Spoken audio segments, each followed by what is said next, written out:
Everyone, welcome to this channel. तो आज मैं यहाँ पे डिस्कस करने वाला हूँ क्लास 12th का जो टर्म 1 का एग्जाम हुआ है कुछ दिनों पहले। पेपर का जो सेट 2 है वो यहाँ पे मैं डिस्कस करूँगा एक एक सवाल के साथ।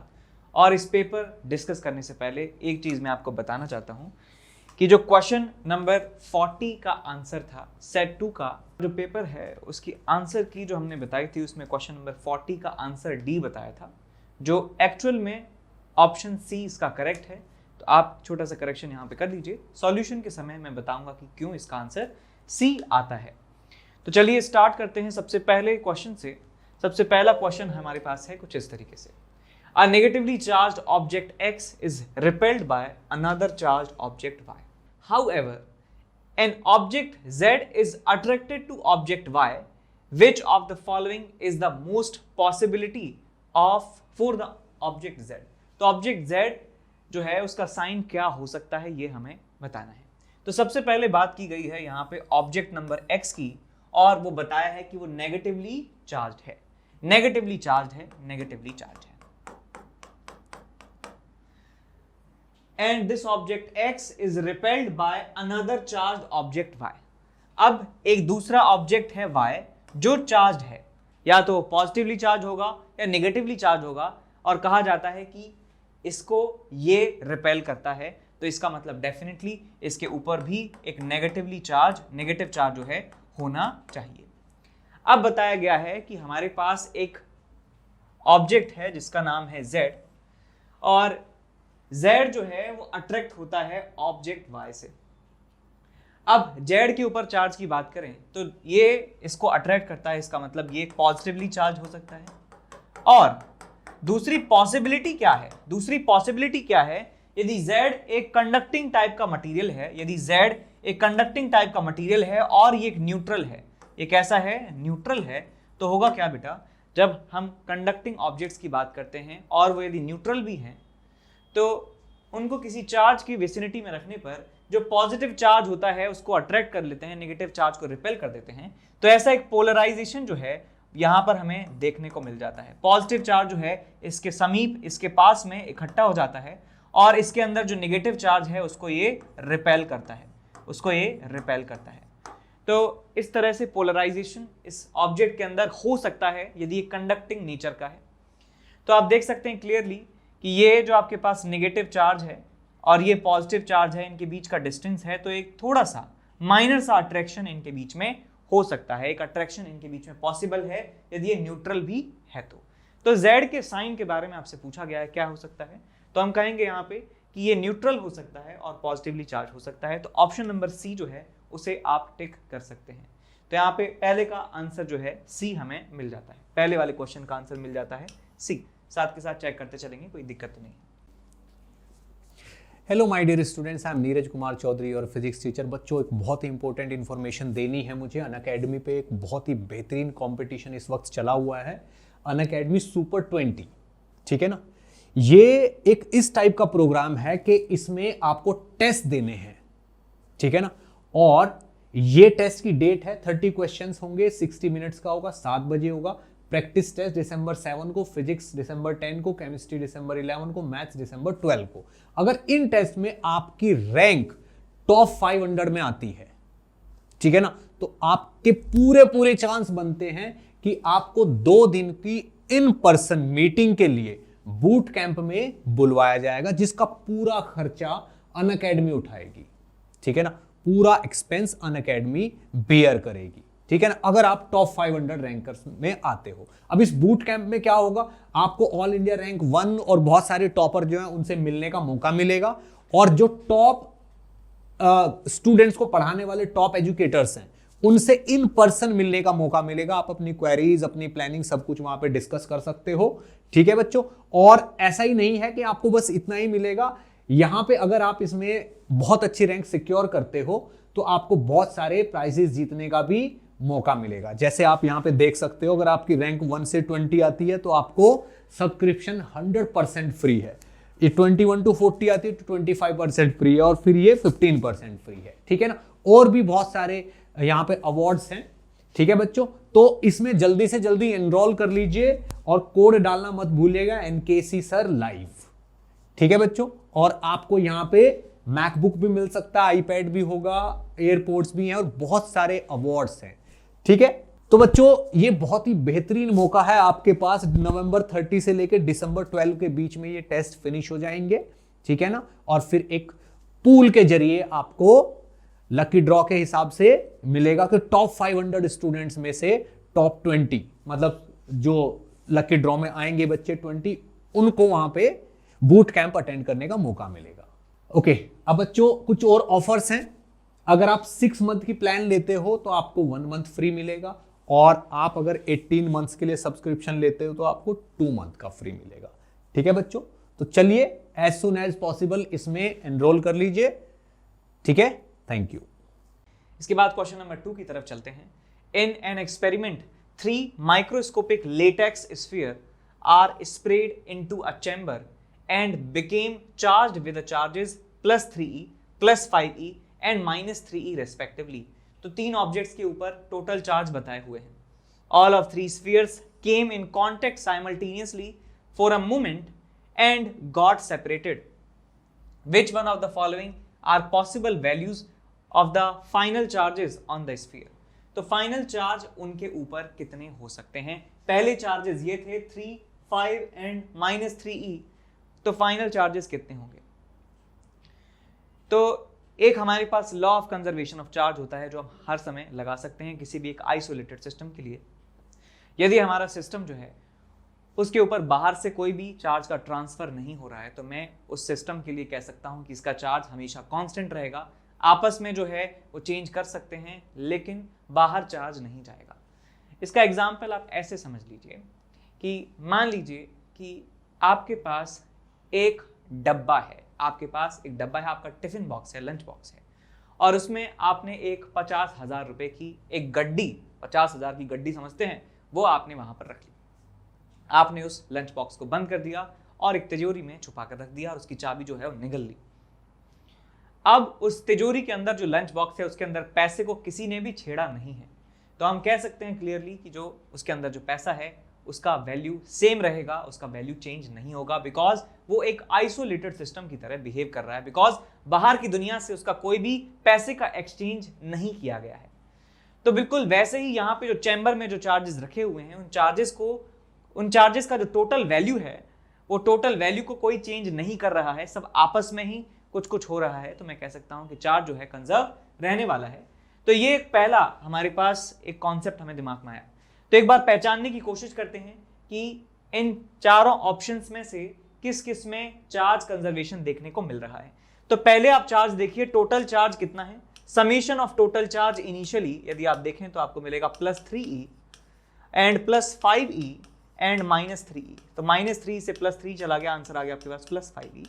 तो ऑप्शन का टोटल समेशन करने पर हमें +5e ही मिलना चाहिए। जोड़ के देखिए, +5 10, 10 - 4 is 6, तो इसका टोटल समेशन आ रहा है प्लस में 6e के बराबर, जो कि सही नहीं है। यहां देखें तो 5.5 एंड 3.5 कितना हो गया आपके पास, ये हो गया आपके पास 5.5, 6 और 3 9 में से यदि 4 चले गए तो आपको 5e मिल जाता है, प्लस में 5e। और यहां देखिए +6e -7e, 6 और 6 12, 5 7 5 12, प्लस में 5e आपको मिल जाता है। और यहाँ पे देखिए +5e और -8e, और ये मिल जाएगा आपको +4e के बराबर, +4e। तो ये भी पॉसिबल नहीं है, ये भी पॉसिबल नहीं था, ये दोनों पॉसिबल हो सकते हैं ऐसा लग रहा है समीशन देख के। लेकिन एक बात और ध्यान दीजिए कि क्वांटाइजेशन ऑफ चार्ज भी हमने बताया था कि चार्ज जो इलेक्ट्रॉन है, इलेक्ट्रॉन को डिवाइड नहीं किया जा सकता, इलेक्ट्रॉन को और फर्दर तोड़ा नहीं जा सकता है। तो कभी भी किसी भी ऑब्जेक्ट के पास 3.5e के बराबर चार्ज नहीं हो पाएगा, या तो 1e होगा, या 2e होगा, 3e होगा, 4e होगा, 5e होगा। तो ऐसे हम डेसिबल में कोई वैल्यू नहीं लिख सकते e के साथ, किसी ऑब्जेक्ट के ऊपर ये चार्ज पॉसिबल नहीं है। इसका मतलब ये क्वांटाइजेशन ऑफ चार्जेस वाले प्रिंसिपल को फेल कर देता है, निराशा दे देता है। इसका मतलब ये option is also not correct. तो हमारा आंसर जो सही है वो ऑप्शन नंबर बी सही है। इसका आंसर कितना आ जाएगा, option number B is the correct answer. इसके बाद क्वेश्चन नंबर 3 की तरफ चलते हैं। An object has a charge of 1 coulomb and gains this much electrons, the net charge on the object becomes. तो इलेक्ट्रॉन जब कोई गेन करता है तो उसके ऊपर एक्सेस इलेक्ट्रॉन्स आ जाएंगे, उसका मतलब उसके पास नेगेटिव चार्ज आ जाएगा। तो मैं यहाँ पे लिखता हूँ कि चार्ज जो उसने गेन किया है, फॉर्मूला लगा सकता हूँ number of electrons into electron जो उसने गेन किए हैं, और माइनस यहाँ पे हमें लगाना होगा Q is equal to minus n ही यहाँ पे हम इस्तेमाल करेंगे, बिकॉज चार्ज गेन कर रहे हैं, इलेक्ट्रॉन्स को गेन कर रहे हैं, तो नेगेटिव चार्ज उस पर बढ़ेगा। तो यहाँ पे देखिए नंबर ऑफ इलेक्ट्रॉन्स की यदि बात करें तो वो दिए हुए हैं हमें 5 into 10 is raise to the power 18, और इलेक्ट्रॉन का चार्ज होता है 1.6 into 10 to the power minus 19। 1.6 into 5 होता है 8 के बराबर, into 10 to the power minus 1 is equal to 0.8, minus में कूलम आपको यहाँ पे आंसर मिल जाता है। ये चार्ज उसने एक्वायर किया है। अब ऑलरेडी उसके पास चार्ज कितना था, 1 कूलम के बराबर था, तो फाइनल चार्ज में लिख सकता हूँ जो ऑलरेडी चार्ज था उसके पास वो है प्लस में 1 कूलम के बराबर, और उसने एक्वायर किया है 0.8 कूलम माइनस में, तो टोटल चार्ज आ जाएगा 0.2 कूलम प्लस में, तो प्लस 0.2 कूलम हमें टोटल चार्ज मिल जाता है। तो आंसर क्या है हमारे पास, option number D. Option number D हमारा आंसर होगा, ऑप्शन नंबर डी। उसके बाद क्वेश्चन नंबर 4 की तरफ चलते हैं। Kirchhoff's first rule sigma I is equals to 0 and second rule sigma IR is equals to sigma E, where the symbols have their usual meanings are respectively based on। तो एक कौन से principal पर based हैं, तो हम जानते हैं किरचॉफ्स करंट लॉ चार्ज के कंजर्वेशन पर बेस्ड है, और किरचॉफ्स वोल्टेज लॉ जो है वो एनर्जी कंजर्वेशन पर बेस्ड है। तो रेस्पेक्टिवली हमारे पास आंसर होना चाहिए conservation of charge and conservation of energy, option number D, option number D. तो फोर्थ का आंसर आना चाहिए ऑप्शन नंबर डी, ठीक है। इसके बाद क्वेश्चन नंबर 5। अब ये जो पेपर है हम डिस्कस क्यों कर रहे हैं एक दिन के बाद भी, तो ये पेपर आपको इसलिए जो है करा रहे हैं जिससे आप अपनी गलतियों को जो है पहचान सकें, और जो भी आपके एग्जाम आने वाला है, लेट्स से आप जेईई मेन देना चाह रहे हैं या किसी और इंजीनियरिंग कॉलेज का आप एंट्रेंस देना चाह रहे हैं, तो ये गलतियां जो हैं आपको हेल्प करेंगी आगे बढ़ने के लिए। आपको पता रहेगा कि आपको क्लियर हो जाएगा कि आपको अब जब दोबारा इस पूरे सिलेबस को पढ़ना स्टार्ट करेंगे तो कौन कौन सी चीज़ों पर फोकस करना है। तो आप अपनी गलतियां जो है पहचानिए। मैक्सिमम लोग जो है वो इसे इग्नोर करने वाले हैं, बिकॉज पेपर हो गया, जान छूटी, अब कोई मतलब नहीं होना चाहिए पढ़ाई से, ऐसा लोग सोचते हैं, लेकिन वो बिल्कुल गलत है। आप अभी भी समझ जाइए, यदि आपके मार्क्स कम आए हैं तो फटाफट से जो है अपनी गलतियों को नोट कीजिए और अपने इंजीनियरिंग जो एंट्रेंस एग्जाम है उसकी तैयारी कीजिए। The electric power consumed by 220 volt 100 watt bulb when operated at 110 volt is equal to. तो हमसे दिया गया है कि एक बल्ब है जिसका स्पेसिफिकेशन है, ये बल्ब का क्या है, स्पेसिफिकेशन है, बल्ब के ऊपर लिख दिया है कि भैया ये 220 वोल्ट पोटेंशियल डिफरेंस लगाने पर 100 वाट जो है कंज्यूम करेगा। तो मैं इस डेटा से, इस स्पेसिफिकेशन से मैं लिख सकता हूं कि ये पावर इज इक्वल्स टू होता है v square divided by r। तो यहां से मैं रेजिस्टेंस को निकाल सकता हूं, कितना आ जाएगा v square divided bye p। v square का मतलब हो गया 220 into 220 divided by p। p कितना आ जाएगा आपके पास 100, 1 2 आपको मिल जाएगा, 484 आपको यहां से मिल जाता है ओम के बराबर रेजिस्टेंस। अब कहा गया है कि अब हम इसे 110 वोल्ट पे चला रहे हैं, 220 वोल्ट पर नहीं चला रहे हैं, 220 वोल्ट पर इसे हम नहीं चला रहे हैं, तो क्या करें। तो ये कुछ सवाल जो है इसको मैं एकदम रियल लाइफ से रिलेट करूं तो मैं आपको समझाऊं कि 220 वोल्ट जो है हम अप्लायंस इस्तेमाल करते हैं घरों में, बिकॉज घरों में जो पोटेंशियल डिफरेंस है 220 वोल्ट आता है। लेकिन यदि बात करें ट्रेन में जो पंखे और लाइट जो हैं लगे होते हैं वो 110 वोल्ट पर ऑपरेट होते हैं। तो कह रहे हैं कि इस बल्ब को उठा के हम ट्रेन में लगा दें, ट्रेन में जो सॉकेट है उसमें लगा दें, तो कितनी पावर जो है ये कंज्यूम करने वाला है। तो चेक कर लेते हैं। तो हम यहाँ पे फॉर्मूला लगाएंगे कि ये रेजिस्टेंस है बल्ब का, ये कांस्टेंट रहेगा, चाहे हम इसे कितने भी वोल्टेज पे इसको ऑपरेट करें, ये रेजिस्टेंस की वैल्यू कांस्टेंट रहने वाली है। तो यहाँ से मैं लिखूंगा P is equals to v square divided by r। तो यहाँ पे जो पावर ये कंज्यूम करेगा एक्चुअल में is equals to v square, कितना वोल्टेज हमने अप्लाई किया है 110 इंटू 110 डिवाइडेड बाय r की वैल्यू है 22 इंटू 22। सो 22 से गया ये 5 बार, 22 से गया ये 5 बार, आंसर आ गया आपके पास 25 वॉट। तो आप देख सकते हैं कि वोल्टेज को हमने जस्ट आधा किया है, पावर जो है 1/4 हो गई है, तो ये 100 वॉट जो है कंज्यूम कर रहा था, तो उतनी ज्यादा लाइट दे रहा था। जितना वॉट कंज्यूम करेगा उतना ही ज्यादा लाइट जो है इमिट करेगा, और जितना कम वॉट होगा उतना ही कम ये लाइट देने वाला है। तो आप क्लियरली देख सकते हैं कि इसका जो ब्राइटनेस है बहुत ही कम हो जाएगा, बहुत ही डिम जो है ये आपको जलेगा बल्ब।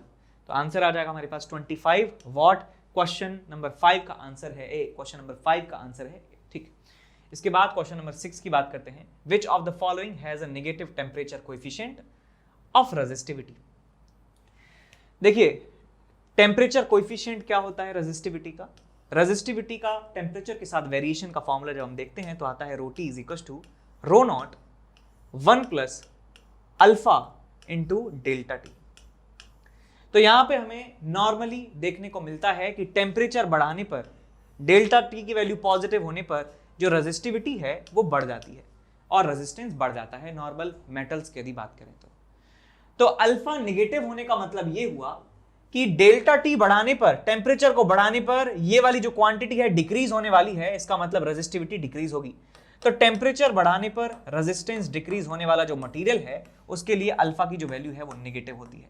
तो ऐसा मटेरियल पहचान लीजिए। ऐसा मटेरियल पहचानेंगे तो वो होते हैं हमारे पास सेमीकंडक्टर। सेमीकंडक्टर का रेजिस्टेंस डिक्रीज होता है, रेजिस्टिविटी डिक्रीज होती है, टेम्परेचर को बढ़ाने पर कंडक्टिविटी बढ़ जाती है। तो आंसर इसका आ जाएगा हमारे पास सी, 6 का आंसर होगा सी, 6 का आंसर है सी। इसके बाद क्वेश्चन नंबर 7 की तरफ चलते हैं। इन 2 wires carrying current I1 and I2 lie one slightly above the other in a horizontal plane as shown in figure. The region of vertically upward strongest magnetic field. तो किस reason में 1, 2, 3, 4 में maximum magnetic field होना चाहिए? बाहर की तरफ, बाहर की तरफ मैक्सिमम मैग्नेटिक फील्ड इस रीजन में होगा या इस रीजन में होगा, इस रीजन में होगा, इस रीजन में होगा, ये आपको बताना है। तो हम जानते हैं कि एक जो किसी भी रीजन में यदि मैग्नेटिक फील्ड मुझे निकालना है तो मैग्नेटिक फील्ड क्या होगा, इस वायर नंबर 1 की वजह से और वायर नंबर 2 की वजह से, दोनों की वजह से जो टोटल मैग्नेटिक फील्ड है वो होगा हमारे पास, जो वही टोटल मैग्नेटिक फील्ड होगा, नेट मैग्नेटिक फील्ड होगा।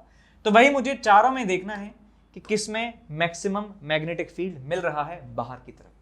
तो पहले जो वायर नंबर 1 है उसकी वजह से फील्ड में लिख रहा हूं, मैं व्हाइट कलर से लिख रहा हूं।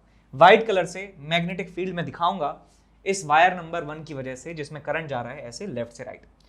तो अपने राइट हैंड के थंब को मैं करंट की डायरेक्शन में पॉइंट करूंगा तो जो हथेली की जो डायरेक्शन है, पाम की जो डायरेक्शन है, वो मुझे मैग्नेटिक फील्ड का डायरेक्शन देगी।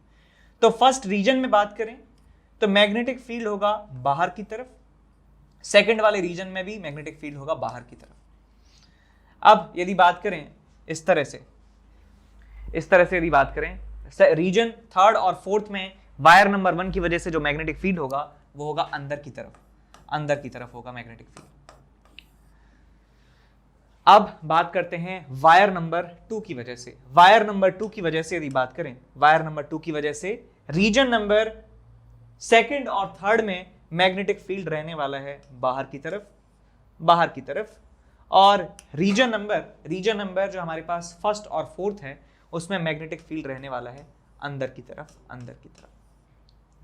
तो भैया देखिए बाहर की तरफ जब मैग्नेटिक फील्ड जुड़ जाएंगे तो बाहर की डायरेक्शन में मैग्नेटिक फील्ड स्ट्रॉन्गेस्ट यहां पर हमें होने वाला है।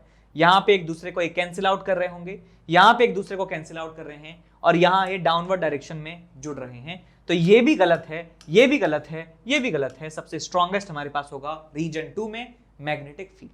तो answer will be second region में मैक्सिमम मैग्नेटिक फील्ड बाहर की तरफ होने वाला है। तो ऑप्शन हमारे पास होगा ऑप्शन नंबर बी। तो क्वेश्चन नंबर 7 का ऑप्शन नंबर बी बिल्कुल ठीक है, ऑप्शन नंबर बी। इसके बाद क्वेश्चन नंबर 8 की तरफ चलते हैं। दो पैरेलल कंडक्टर्स हैं, they carrying current 4 ampere and 10 ampere are placed 2.5 centimetre apart in vacuum. The force per unit length between them is equal to. तो दो वायर्स के बारे में मैंने इंफॉर्मेशन आपको दिया था कि दो वायर में यदि सेम डायरेक्शन में करंट जाता है तो अट्रैक्ट करते हैं, ऑपोजिट डायरेक्शन में करंट जाता है तो वो एक दूसरे को रिपेल करते हैं। यहाँ हमें अट्रैक्शन रिपल्शन से कोई मतलब नहीं है, बस हमें यहाँ पे मैग्नीट्यूड निकालना है। तो फॉर्मूला याद कीजिए, दो वायर्स के बीच में मैग्नेट फोर्स का μ0/4 पाई 2 times I1 into I2 divided by D into L। तो यहाँ पे फोर्स पर यूनिट लेंथ पूछा है, तो F अपॉन एल की वैल्यू यहाँ से पूछी जा रही है, तो यहाँ से F अपॉन एल की वैल्यू आप देख सकते हैं कितनी आ जाएगी, mu naught upon 4 pi 2 I1 I2 divided by D. So mu naught upon 4 पाई कितना होता है आपके पास 10 टू द पावर माइनस में 7, 2 इंटू I1 हमारे पास है 4 एम्पियर, I2 हमारे पास है 10 एम्पियर डिवाइडेड बाय डी जो है उनके बीच का डिस्टेंस है which is 2.5 centimetre. So 2.5 centimetre यहाँ पे आ जाएगा आपके पास इंटू 100। तो यहाँ आप देखिए इसे कैलकुलेट कीजिए, यहाँ पे 25 की जगह एक जीरो और लगा दूंगा मैं, 25 हो गया यहाँ पे और 25 हो गया ये। इसको सॉल्व कीजिए थोड़ा सा, हमें आंसर ठीक है 1 2 3 4 4 जीरो से यहाँ पे 3 जीरो बची हैं, 3 जीरो यहाँ पर बची हैं, यहाँ पे आपके पास 8 upon 25 into 10 is raise to the power -3। अब एक काम कर सकते हैं, बिकॉज हमें साइंटिफिक नोटेशन में हमें लिखना है, तो आप यहाँ पे एक जीरो बढ़ा दीजिए और यहाँ पे एक पावर माइनस में बढ़ा दीजिए। तो 5 से चला गया ये 5 बार, 5 से गया 16 बार, 5 दिया 15, 5 दूनी 10 इंटू 10 टू द पावर -4, आपको आंसर मिल जाएगा न्यूटन पर मीटर। तो ऑप्शन नंबर डी जो है मैच कर रहा है 3.2 into 10 to the power -4 newton पर मीटर, वही हमारा आंसर हमें मिलने वाला है। तो ऑप्शन नंबर डी जो है क्वेश्चन नंबर 8 का, वो हमारे पास सही है। ठीक है।